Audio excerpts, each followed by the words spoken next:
Hello everyone, welcome to English Shorthand classes. Exercise 5. Get ready for the dictation. Dictation will be start in 5 seconds. My interest in basic education goes back to the day when Mahatma Gandhi convened a conference at Wardha for discussing this subject. Stop.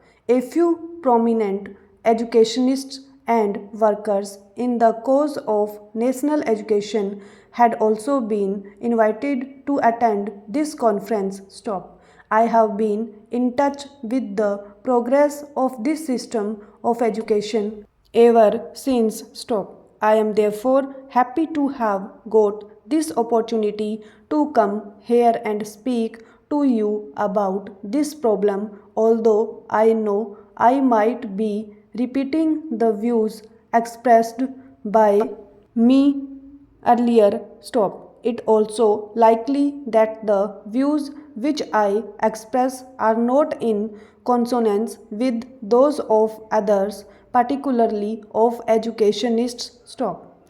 Besides, it is also to be seen how far my views fit in with the policy which is being pursued by the central and state governments in this connection, and how far it is practicable to modify that policy. Stop. Therefore, I hope what I am going to say will be taken as my personal opinion and that you will discuss it as such with an open mind without fear or favor. Stop.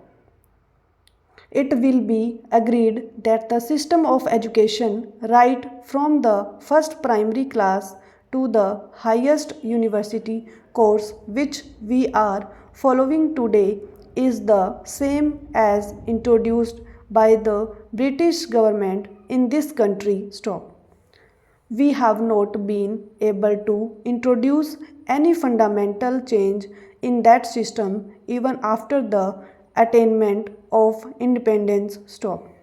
It is pointless to blame anyone for it because the peaceful manner in which the transfer of power took place made it inevitable that, along with the governmental machinery and other things, the system of education should also come to us as a heritage of the old regime. Stop.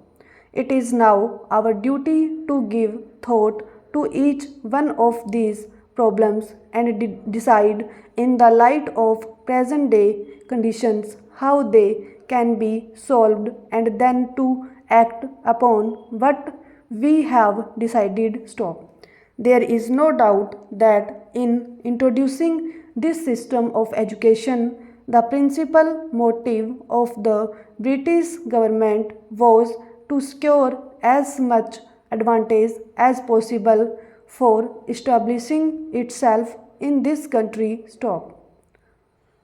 The Britishers also thought that, as compared to their own culture and literature, there was nothing much in Indian culture and literature which might be said to be worth preserving. Stop.